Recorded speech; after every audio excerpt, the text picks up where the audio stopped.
Okay, तो हम देख रहे हैं राष्ट्रीय जय यीशु मानव सेवा और आप सुन रहे हैं आशीष राजकुमार को। इस समय में प्रभु में आप सबका भाई आशीष राजकुमार इस समय कुछ बातें छेड़ना चाहूंगा। लगातार इंसान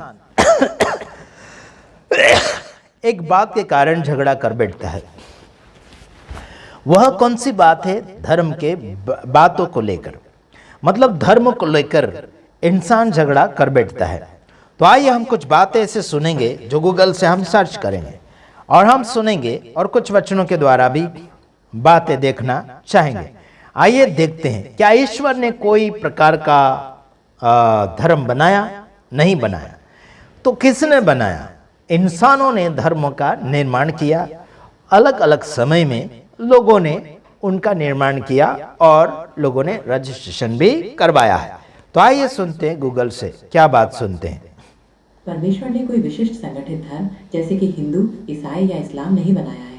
धर्म मानव निर्मित है जिन्हें अलग अलग समय में स्थापित किया गया। परमेश्वर ने केवल एक मानव धर्म बनाया है जो प्रेम, सच्चाई, करुणा और नैतिकता पर आधारित है। समझ में आया आपको? तो हमने ये देखा कि इंसान का बनाया हुआ धर्म है, परमेश्वर की ओर से बनाया हुआ एक भी धर्म इसमें लिखा गया नहीं है। लेकिन मानवता अपने जीवन में बनाकर रखते हो तो वो धार्मिकता को दर्शाता है, धार्मिकता को दर्शाता है और उसका कोई नाम नहीं है। समझ रहे कि नहीं समझ रहे? इंसान के जीवन में इंसानियत होना चाहिए, साथ ही साथ सच्चाई होना चाहिए, साथ ही साथ करुणा होना चाहिए, साथ ही साथ प्रेम होना चाहिए। इंसान के जीवन में जब प्रेम नहीं तो आपका धर्म बनाने से क्या फायदा? इंसान जब मानवता निभा रहा है, इंसान जब प्रेम निभा रहा है, इंसान जब सच्चाई और करुणा और नैतिकता के ऊपर आधारित है, तो फिर वहां दिखा जा रहा है या फिर अनुभव हो रहा है या फिर मालूम हो रहा है कि वो व्यक्ति धार्मिक है। समझ रहे मेरे भाइयों बहनों? धार्मिक बातों के अनुसार अगर आप आगे बढ़ते हैं तो आपको धार्मिक व्यक्ति कहने में और सुनाने में आएगा। आखिर लोगों ने हिंदू धर्म के नाम पर, ईसाई धर्म के नाम पर, बौद्ध धर्म के नाम पर और अन्य धर्म के नाम पर झगड़े करवाते हैं, करते हैं, है ना। तमिलनाडु के अंदर बजरंग दल वालों को बैन करने की बात छेड़ी है। साथ ही साथ जो देश के अंदर आतंक फैलाते हैं धर्मों के नाम पर या फिर कोई भेदभाव के नाम पर आतंक फैलाते हैं, उनको बैन किया जाएगा आने वाले समय में।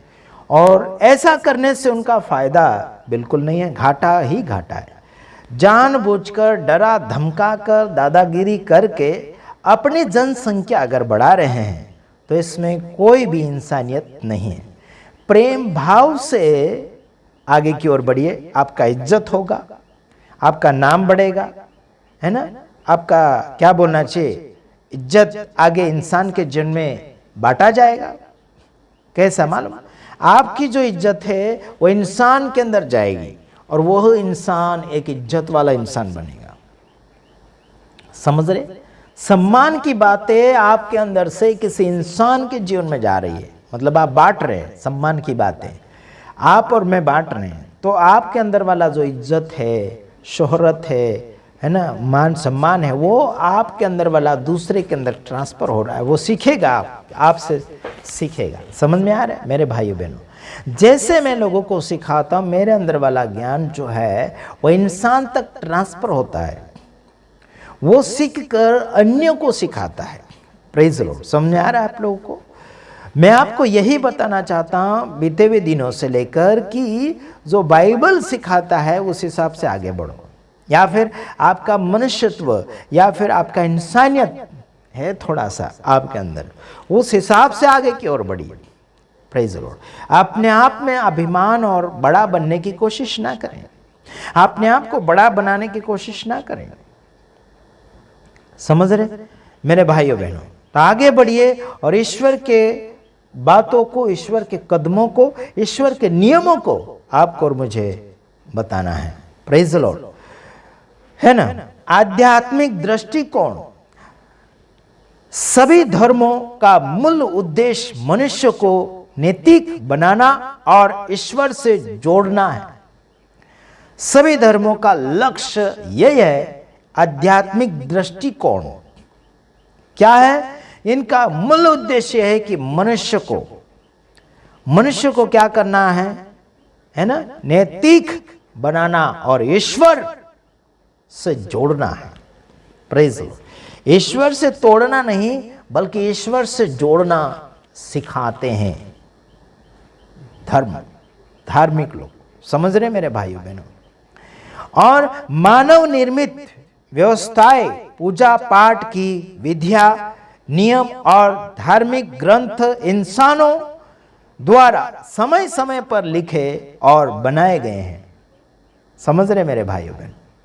अलग अलग धार्मिक ग्रंथ लोगों ने लिखे, कई पूजा पाठ के हो गए, कई ऐसे वैसे जो भी है अच्छे हो गए। कुछ बाइबल है अलग रीति से लिखा गया, अलग अलग समयों में। बाइबल को लगभग 40 लोगों ने लिखा है। बाकी किताबों की बात अधिकतर हम नहीं बता पाएंगे, लेकिन बाइबल को 40 लोगों ने लिखा, अलग अलग परिस्थिति में और अलग अलग जगह से लिखा है। उस समय कागज नहीं होया करते थे, झाड़ का यानी कि पेड़ का जो छिलका होया करता था उस पर लिखा करते थे लोग। ठीक है, एक ने पढ़ा तो दूसरों को पढ़ने के लिए दिया करते थे। उस समय पेपर या फिर कागज स्याही का काम नहीं चलता था। समझे मेरे भाइयों बहनों? बहुत मुश्किल से और कठिनाई से बाइबल को लिखा गया है। ठीक, तो आपको हम यही बताना चाहते हैं, अलग अलग समय में अलग अलग धार्मिक किताबों को लोगों ने लिखा, लेकिन धर्म को ईश्वर ने नहीं बनाया, लोगों ने धर्म को बनाया और लोगों ने अलग अलग किताबें लिखी है। लेकिन बाइबल जो किताब है, उस बाइबल को ईश्वर ने लिखने के लिए लोगों को प्रेरित किया था, लोगों को प्रेरणा दिया था आत्मा में होकर। ठीक है, तो समझ रहे मेरे भाइयों बहनों? संपूर्ण बाइबल को यानी कि संपूर्ण पवित्र शास्त्र परमेश्वर की प्रेरणा से लिखा गया है। उसे समझे, उसे जाने। तो क्यों लिखा? संपूर्ण बाइबल में परमेश्वर को कोई सीमित परिभाषा में नहीं बांधा गया है, कोई भी परिभाषा में नहीं बांधा गया, कोई एक भाषा में नहीं बांधा गया। तो लिखा है कि बल्कि उनका संपूर्ण चरित्र, स्वभाव और कार्य प्रकट किए गए हैं। बाइबल के अनुसार परमेश्वर पवित्रता और अनंत जीवन के स्रोत है। समझ रहे कि नहीं समझ रहे? प्रेम है, पवित्रता है और अनंत जीवन के स्रोत है, मतलब मिटता ही नहीं। जैसे झील, धार, समझ रहे? मिटता ही नहीं। हेलो, उसका कोई मिटने का कोई रास्ता नहीं ढूंढ सकते आप, अंत नहीं ढूंढ सकते। अनंत जीवन का बनाने वाला या फिर अनंत जीवन का आखिरी नहीं ढूंढ सकते आप, वो है परमेश्वर।